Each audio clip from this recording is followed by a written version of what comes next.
بسم الله الرحمن الرحيم إن الحمد لله نحمده ونستعينه ونستغفره ونعوذ بالله من شرور أنفسنا وسيئات أعمالنا من يهده الله فلا مضل له ومن يضلل فلا هادي له وأشهد أن لا إله إلا الله وحده لا شريك له وأشهد أن محمدا عبده ورسوله. معزز خواتین و حضرات، آپ نے سماعت فرمایا آج کے ہمارے خطبہ کا موضوع ہر دور کی انسانیت کی دنیا اور آخرت کی تباہی کا سب سے بڑا سبب اللہ کی معرفت نہ ہونا، توحید کو چھوڑ دینا، شرک کے راستے پر چلنا. یاد رکھیے اس حوالے سے دو گزارشات ہیں. پہلی گزارش، آپ حیران ہوں گے ہر دور میں،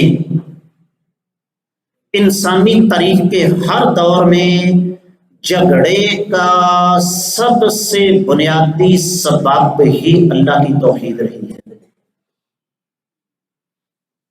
سیدنا نوح علیہ السلام سے لے کر محمد رسول اللہ صلی اللہ علیہ وسلم تک ہر نبی کا، ہر رسول کا اپنی قوم کے ساتھ اختلاف ہی یہی رہا ہے. وہ ظالموں، اللہ سے ڈر جاؤ، اللہ کو چھوڑ کر دوسروں کے در پہ گر سر مت جھکاؤ.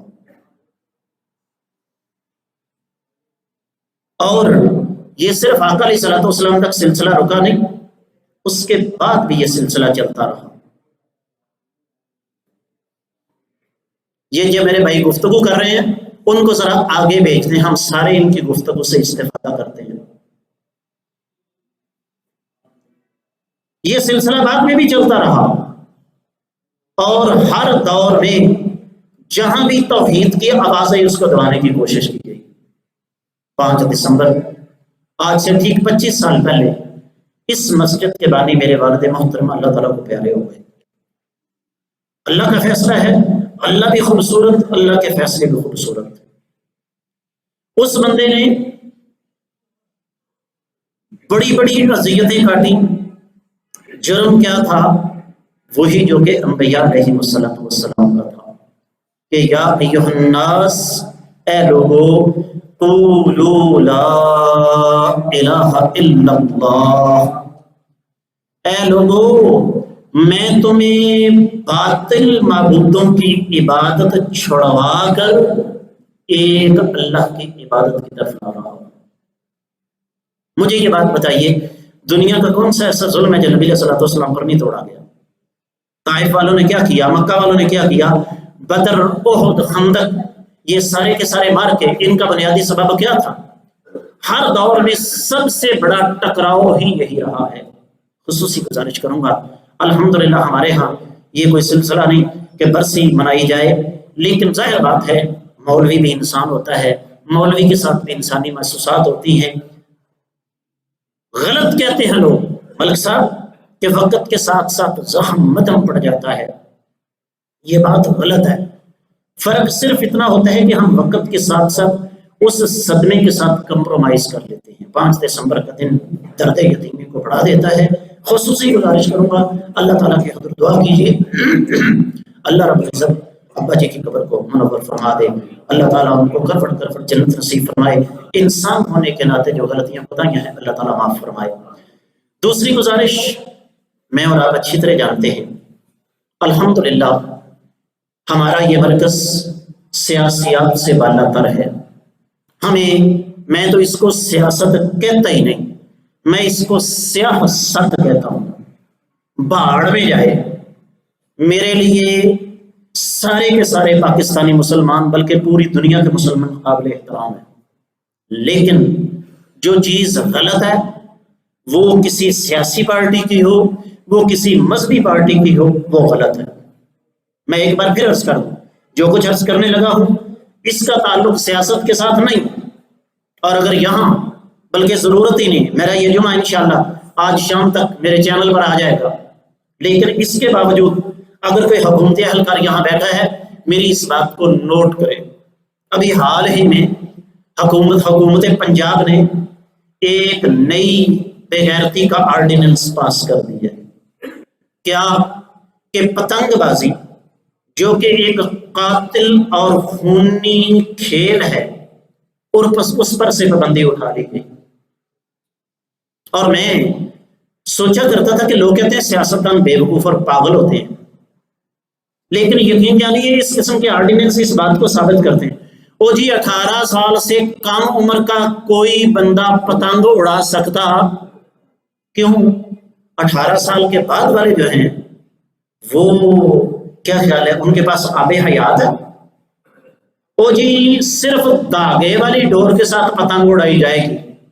تو ہمارے پاس اتنے بندے کہاں ہیں جو لوگوں کی چھتوں پر جا کر جائزہ لے سکیں کہ یہ بندہ دھاگے والی پتنگ دھاگے والی ڈور کے ساتھ اڑا رہا ہے یا دھاتی ڈور کے ساتھ اڑا رہا ہے؟ کیا اس وطن عزیز پاکستان میں آپ کے اس شہر سیالکوٹ میں ڈور پھرنے سے لوگوں کی گردنیں کٹی ہیں کہ نہیں کٹی؟ بچے چھتوں سے گر کر زخمی اور فوت ہوئے ہیں یا کہ نہیں ہوئے؟ پتنگ لوٹنے کے چکر میں سڑکوں کے اوپر آ کر بچے حادثات کا شکار ہوئے ہیں کہ نہیں ہوئے؟ چھتیں پھلانگنے کے چکر میں چھتیں پھلانگتے ہوئے ہمارے گھروں کی حرمت پامال ہوئی ہے کہ نہیں ہوئی؟ ہوائی فائرنگ کے نتیجے میں گھروں کا سکون غارت ہوا ہے کہ نہیں ہوا؟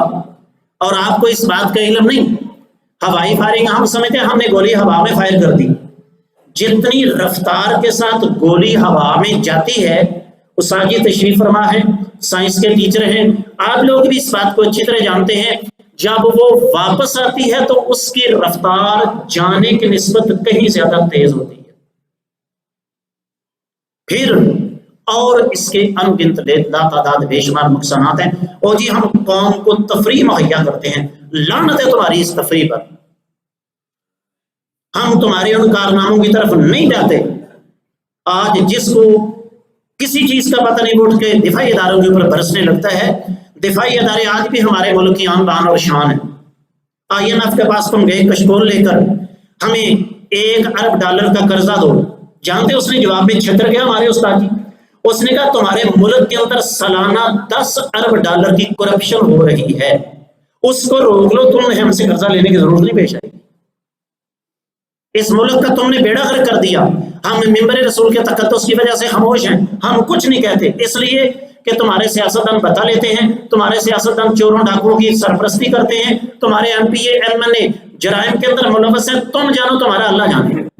لیکن تمہاری اس قسم کی کاروائیاں، ہمارے اس قسم کے آرڈیننس جو قوم کے قاتل ہیں، ہم ہمیشہ ان کی مخالفت کریں گے. کیوں؟ اس لیے کہ یہ ملک ہمارا ہے، یہ بھائی بہنیں ہمارے ہیں، ہمارا فرض بنتا ہے ہم انہیں خبردار کریں. اور اس حوالے سے میں یہ خصوصی گزارش کروں گا، حکومت نے اگر اجازت دے دی ہے، اس کا مطلب یہ نہیں کہ ہم حکومت کی ہر بےغیرتی والے آرڈیننس کو عملی طور پر ثابت کریں. ہمیں اپنے بچوں کو روکنا ہوگا. جو میرے دکاندار بھائی یہاں تشریف فرما ہے، اللہ کے گھر میں بیٹھ کر اپنے اللہ کے ساتھ اس بات کا وعدہ کریں کہ میں نے یہ پتنگ بازی کا کوئی سامان اپنی دکان پر فروخت نہیں کرنا. اس لیے کہ اگر آپ ایسا کریں گے، آپ اللہ کے بھی مجرم ہیں، آپ قوم کے بھی مجرم ہیں، آپ امت مسلمہ کے بھی مجرم ہیں. اللہ تعالیٰ کی بارگاہ میں دعا ہے